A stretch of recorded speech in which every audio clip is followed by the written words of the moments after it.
Businessman बन सकता है। जो भी वो करना चाहता है वो कर सकता है। अब एक प्रॉब्लम है, राजनीति में सबसे बड़ी प्रॉब्लम पता है क्या होती है? क्या होती है? हां, नहीं, नरेंद्र मोदी कोई बड़ी प्रॉब्लम नहीं है।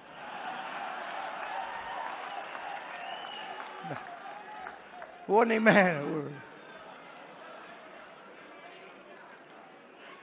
मैं आपको बता रहा हूं, ये आपने अपने सिर पे चढ़ा रखा है, कोई प्रॉब्लम नहीं।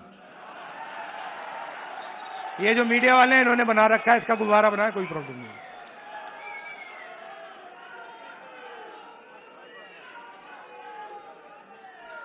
अब पहले तो मैं मिला नहीं था, अब 2-3 बार मैं मिल भी लिया हूं, बात समझ गया हूं मैं, कुछ नहीं उसमें।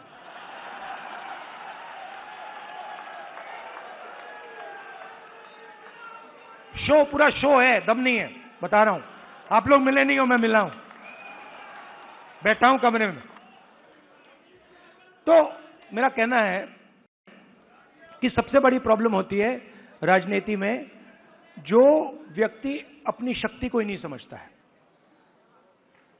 और मेरी सबसे बड़ी कंप्लेंट क्या है ओबीसी युवाओं से, कि आप अपनी शक्ति नहीं समझते हो। आपको मालूम ही नहीं कि आपकी कितनी शक्ति है, कैसी है, क्या है, वो आपको समझ नहीं। क्योंकि जिस दिन आपको अपनी शक्ति समझ आ गई, ये पूरा पलट जाएगा। तो मेरा क्यों, और अच्छा आप सवाल उठता है, अब आप मुझसे कहोगे कि भाई आपने कहा कि हमें अपनी राजनीतिक शक्ति नहीं समझ आती, तो फिर क्यों नहीं आती? मैं आपको बताता हूं क्यों नहीं आती।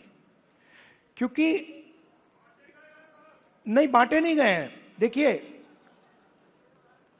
वो हुआ क्या, मैं आपको बताता हूं, सुनो। और ये आपको गहराई से समझना होगा।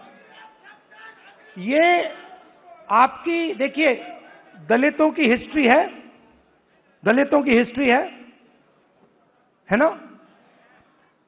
देश के दलितों को अंबेडकर जी ने उनकी हिस्ट्री समझाई। और अगर आप आज दलित से पूछें कि भाई आपकी हिस्ट्री क्या है, वो आपको 3000 साल की हिस्ट्री बता देगा। वो आपसे कहेगा, देखिए, हमें अछूत कहा जाता था, हमें बाहर रखा जाता था, हमें मारा जाता था। एक सेकंड में आपको बताएगा। आप वही सवाल आदिवासियों से पूछो, आपकी हिस्ट्री क्या है, वो आपको बता देगा। मगर अगर आप ओबीसी से पूछो कि भैया आपकी हिस्ट्री क्या है, आप जवाब नहीं दे पाते हो। इसका कारण है आपकी हिस्ट्री को आरएसएस और बीजेपी ने मिटाया है।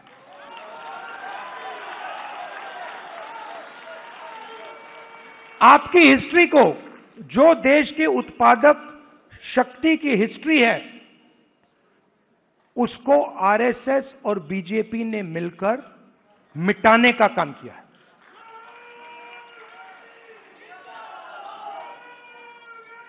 आप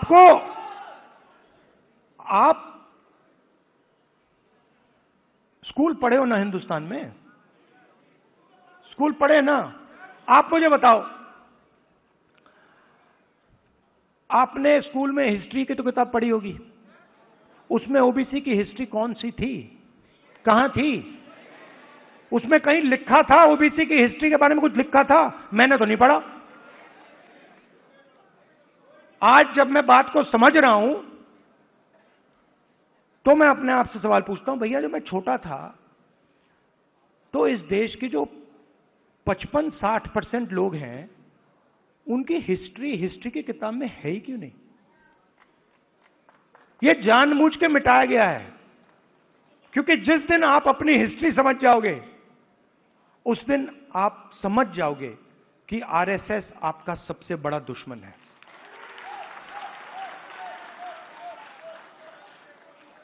और आरएसएस ने आप पर आक्रमण किया है, और यह कोई नई बात नहीं है, यह हजारों साल से आक्रमण कर रहे हैं आप पे, मनुवादी वही। और ये हर लेवल पे होता है, हर लेवल पे होता है ये। एजुकेशन में होता है,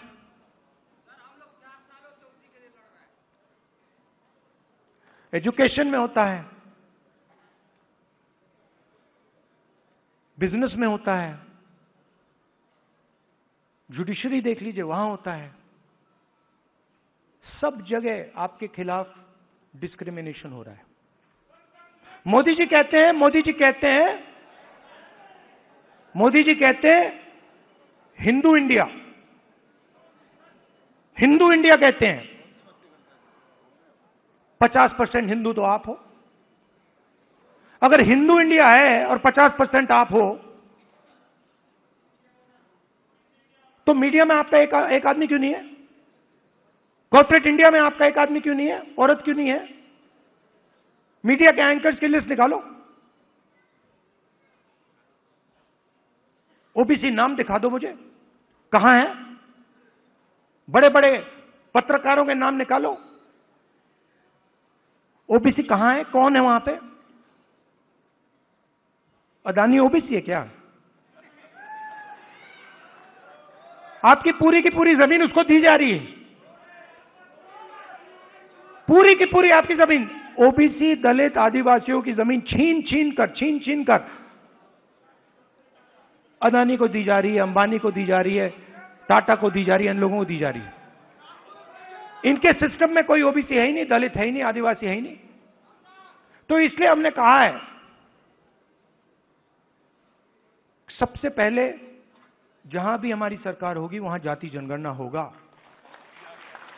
एक्सरे होगा, एमआरआई होगा। हमें पता लगाना है ओबीसी कितने हैं, कहां हैं, क्या करते हैं, कितनी भागीदारी है, कितना पैसा है, ये हम सब जानना चाहते हैं। दूसरी बात, जैसे ही जाति जनगणना होता है वैसे ही 50% की दीवार वहीं टूट जाती है।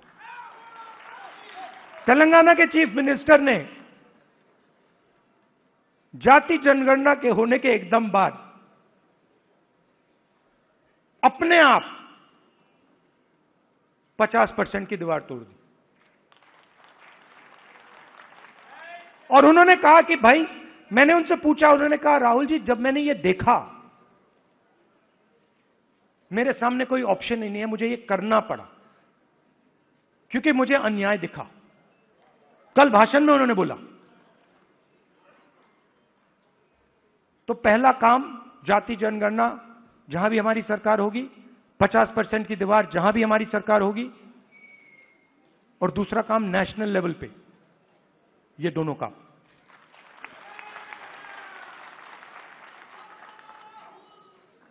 प्राइवेट एजुकेशन में तेलंगाना में बड़ी इंटरेस्टिंग बात आई। तेलंगाना में यह पता लगा कि अगर किसी व्यक्ति के पास शिक्षा है तो वो तेजी से आगे बढ़ता है। Education is critical to progress. और तेलंगाना में दूसरी बात पता लगी कि अगर आपके पास शिक्षा है और अगर आपके पास अंग्रेजी भी है तो डबल बैरल प्रोग्रेस होती है। बीजेपी के नेता कहते हैं अंग्रेजी को हम हिंदुस्तान से मिटा देंगे।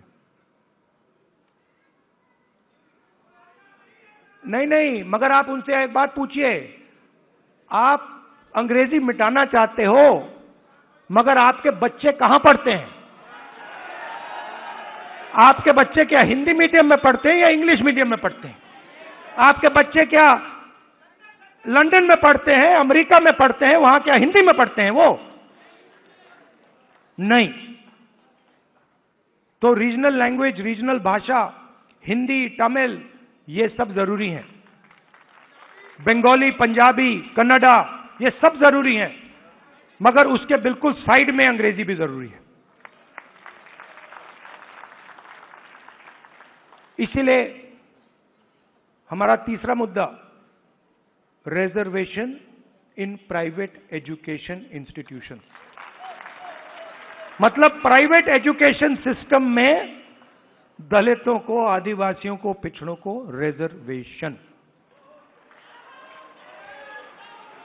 तो ये एक प्रकार से ओबीसी वर्ग के लिए एक पैकेज है।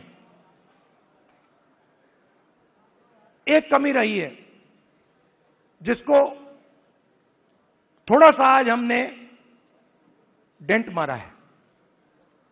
देखिए, ये जो कांग्रेस पार्टी है ना,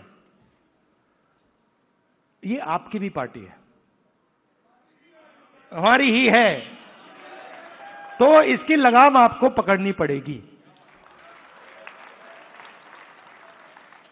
हमारे सीनियर लीडर बैठे हैं, सिद्धरमैया जी बैठे हैं, चीफ मिनिस्टर हैं, बघेल जी हैं, गेहलोत जी हैं, पायलट जी हैं, नारायण स्वामी जी हैं। ये आइकॉन्स हैं आपके, ये आइकॉन्स हैं, मगर हमें ऐसे और आइकॉन्स चाहिए। इन 3-4 लोगों से नहीं होगा काम। हमें 40-50 ऐसे लोग चाहिए जो हम मतलब पूरे दम से ओबीसी विजन को आगे बढ़ाएं। और आखिरी बात, आप राहुल गांधी बोलते रहते हो, मगर राहुल गांधी, आपकी शक्ति के बिना राहुल गांधी कुछ नहीं है।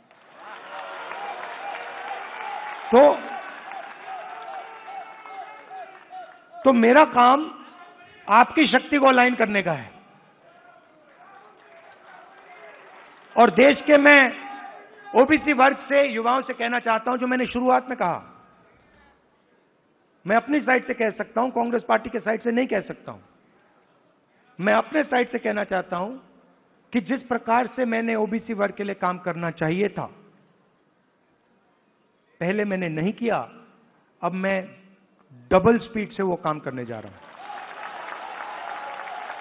आप सबका बहुत बहुत धन्यवाद। नमस्कार, जय हिंद।